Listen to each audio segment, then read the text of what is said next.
साथियों नमस्कार। आप देख रहे हैं सुशील कुमार उपाध्याय यूट्यूब चैनल। साथियों, आज की विशेष रिपोर्ट हम देश के लाखों साक्षरता कर्मियों के संदर्भ में विभिन्न प्रांतों से आप तक पहुंचाएंगे तथा बेरोजगारों के संदर्भ में देश प्रदेश से क्या जानकारी आ रही है। तमाम जो भर्ती अब शुरू होने वाली हैं वे अब अग्निवीर के तहत होगी, उस पर भी परिचर्चा करेंगे और पूरे देश के विभिन्न प्रांतों में किस तरह से साक्षरता कर्मियों का शोषण हो रहा है। तमाम राज्यों में प्रेरकों की नियुक्ति के नाम पर लाखों रुपए हड़पने का भी जानकारी प्राप्त हो रहा है, उस पर भी हम परिचर्चा करेंगे। तो साथियों, लगातार पूरे देश में साक्षरता कर्मी परेशान हैं।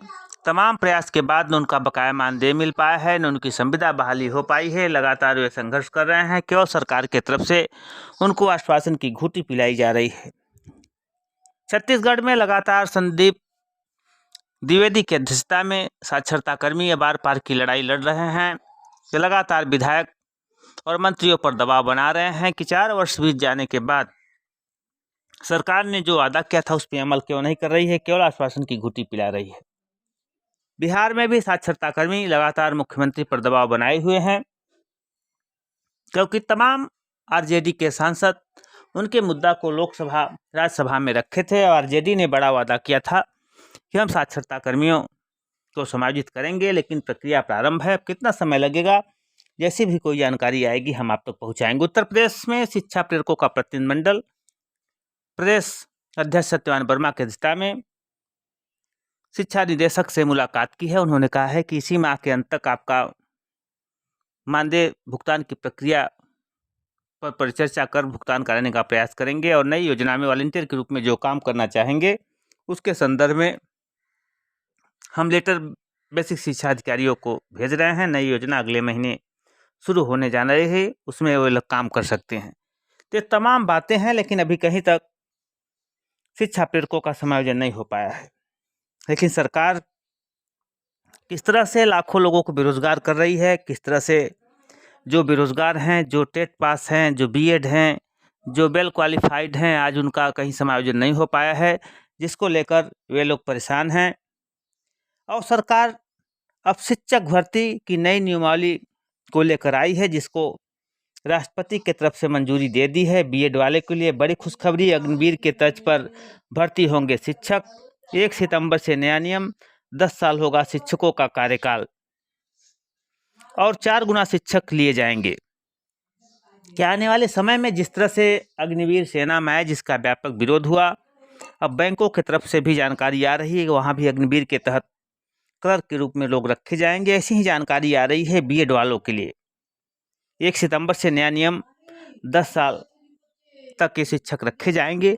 क्या वास्तव में आने वाले समय में सरकार बेरोजगारों के साथ भद्दा मजाक कर रही है? जो लोग रोजगार में थे आज वे परेशान हैं, आज वे दर दर की ठोकरें खा रहे हैं। सरकार कह रही है कि हम करोड़ों को रोजगार देंगे, लेकिन जो भयानक स्थिति है, जिस तरह से बेरोजगारी दर बढ़ी है, जहां पर आज के 4 साल पहले 3% बेरोजगारी दर थी, आज करीब 7% हो गई है। तो इसका व्यापक असर प्रदेश और देश पे पड़ेगा। जिस तरह से तमाम समूहों द्वारा बड़ा कर्ज लिया जा रहा है, जैसे अदानी समूह पर कर्ज काफ़ी ज़्यादा आक्रामक विस्तार से बढ़ रहा है दबाव, इस पर भी हम चर्चा करेंगे। क्रेडिटाइज का दावा ज़्यादा कर से समूह की 1 या अधिक इकाइयों कर सकती है डिफ़ॉल्ट। के आने वाले समय में एकाक पूंजीपति फिर डिफ़ॉल्टर घोषित हो सकता है? क्या जानकारी आ रही है नई दिल्ली से? बंदरगाह से लेकर सीमेंट समेत विभिन्न कारोबार में जुड़े अदानी समूह में काफ़ी ज़्यादा कर्ज ले लिया है। इसका इस्तेमाल मौजूदा और नए कारोबार में आक्रामक तरीके से निवेश करने के लिए किया जा रहा है। फिन समूह की इकाई क्रेडिसाइट्स ने मंगलवार को एक रिपोर्ट में कहा कि हालत बिगड़ने पर अधिक महत्वाकांक्षी वित्त पोषित योजना बड़े कर्ज जाल में बदल सकती है। ऐसे में संभव है कि समूह की 1 या अधिक कंपनियां डिफ़ॉल्ट कर सकती है। अदानी समूह की 7 कंपनियां शेयर बाजार में सूचीबद्ध है।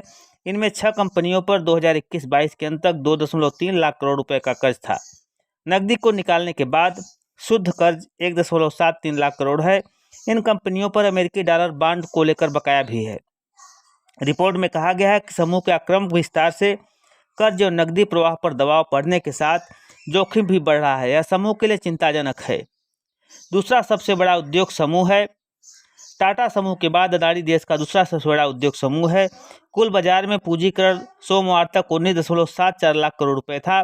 तीसरे सबसे बड़े उद्योग समूह रिलायंस इंडस्ट्रीज की बाजार पूंजी 17.94 लाख करोड़ रुपए है। समूह ने 1980 के दशक में जिस कारोबार के रूप में काम शुरू किया था, फिर खान बंदरगाह, बिजनेस संयंत्र, एयरपोर्ट, डाटा सेंटर, रक्षा जैसे क्षेत्रों में कदम रखा है। हाल ही में होलियम ने भारतीय इकाइयों का 10.5 अरब डॉलर से अधिग्रहण कर सीमेंट के साथ एल्युमिनियम निर्माण में कदम रखा है।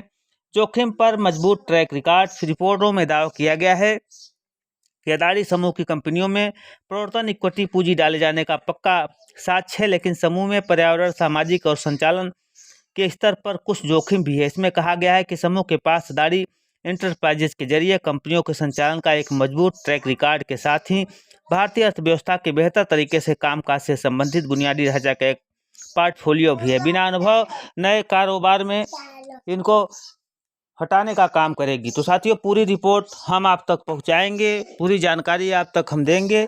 जो भी जानकारी पूरे देश से आ रही है उस पर हम परिचर्चा कर रहे हैं। किस तरह से बड़े बड़े उद्योगपतियों को सरकार कर्जा दे रही है, बेरोजगारों के साथ भद्दा मजाक हो रहा है, बिना अनुभव नए कारोबार में लोग कदम उठा रहे हैं। रिपोर्ट में समूह के उन क्षेत्रों का विस्तार का उल्लेख है जहां पहले से कोई अनुभव या विशेषज्ञता नहीं है।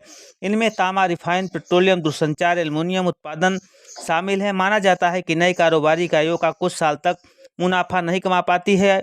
इनमें आमतौर पर तुरंत कर चुकाने की क्षमता नहीं होती है। तो क्या आने वाले समय में सरकार इन उद्योगपतियों को मजबूत करेगी? बेरोजगारों के साथ अग्निवीर के तर्ज पर लोगों की भर्ती होगी। जैसा कि आप लाइव स्क्रीन पर देख रहे हैं, शिक्षक भर्ती नई नियमावली, राष्ट्रपति की मंजूरी, 1 सितंबर से यह योजना आ सकती है। अब बैंकों के बाद, सेना के बाद शिक्षा में भी अग्निवीर योजना में भर्ती हो सकती है। क्या आने वाले नई साक्षरता योजना में जिस तरह से पूरे देश में साक्षरता कर्मी संघर्ष कर रहे हैं, सरकार उस पर भी विचार करेगी, उनको भी रोजगार देगी। तो साथियों, जैसा भी जानकारी आएगी हम आप तक पहुंचाएंगे। जिस तरह से आप लोगों ने राजस्थान में देखा, प्रेरकों की नियुक्ति के नाम पर 32 लाख हड़पने का मामला में कई लोग गिरफ्तार किए गए हैं। फर्जी शिक्षा प्रेरक भर्ती प्रकरण में यूजीसी सहित तमाम लोग गिरफ्तार हुए हैं। अधिकारी कार्यालयों में काम करते थे और इनके तरफ से नई योजना में लोगों को भर्ती किया जा रहा था और लोगों को गुमराह कर बताया जा रहा था कि नई योजना में महात्मा गांधी वाचनालय पुस्तकालय में शिक्षार्ता कर्मी को रखा जाएगा और 50 से 1 लाख रुपए तक कम से कम प्रदेश के हजारों साक्षरता कर्मियों से वसूला गया।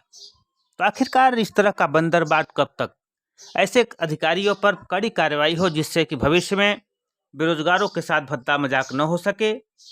जिस तरह से सरकार ने बड़े बड़े वादा किए लेकिन अपने किसी बात पर अमल नहीं किया, जिसको लेकर प्रदेश और देश के लाखों साक्षरता कर्मियों में रोष है। आज वे दर दर की ठोकरें खाने को मजबूर हैं। लगातार उनके द्वारा अपनी आवाज़ उठाई गई, लेकिन 2018 के बाद कहीं से भी साक्षरता कर्मियों का समायोजन नहीं हो पाया है। आज वे अपने बकाया मानदेय के लिए तरस रहे हैं। सरकार आने वाले समय में क्या इन साक्षरता कर्मियों का बकाया मानदेय देगी? तमाम कोर्टों का निर्णय भी इनके पक्ष में आया है, लेकिन इसके बाद भी न इनको बकाया मानदेय दिया गया है। केवल पत्र जारी कर रिपोर्ट ही मांगी जा रही है। अब देखने की स्थिति है आने वाले समय में देश के जो लाखों साक्षरता कर्मी हैं, सरकार इनको कहीं जोड़ती है, कहीं समायोजन करती है, इनका बकाया मानदेय देती है। लेकिन जो स्थिति बनी है, एकाक राज्यों को छोड़ दिया जाए तो तमाम राज्यों की तकदीर खराब चल रही है। न साक्षरता कर्मियों को बकाया मानदेय मिल पाया है, न उनका कहीं समायोजन पाया है, जिसको लेकर तमाम जगहों में बैठकों का दौर जारी है। प्रदर्शन की खबरें आ रही हैं, लेकिन सरकार के आंखों पे जू नहीं रह रहा है। लेकिन जिस तरह से लोगों का शोषण सरकार ने किया है, यदि आने वाले समय में इन बेरोजगारों के साथ ऐसा ही भद्दा मजाक चलता रहेगा, लोग सड़कों पर आएंगे, क्राइम बढ़ेगा, तो सरकार को चाहिए नई नीति अपनाए जिसमें जो वेल क्वालिफाइड लोग हैं, जो बेरोजगार लोग हैं, उनको कहीं न कहीं समायोजन करे, उनको रोजी रोटी का माध्यम प्रदान करे, जिससे देश की अर्थव्यवस्था के साथ साथ आने वाले समय में लोगों का भविष्य उज्ज्वल हो सके, देश विकास की मुख्यधारा में आगे बढ़े।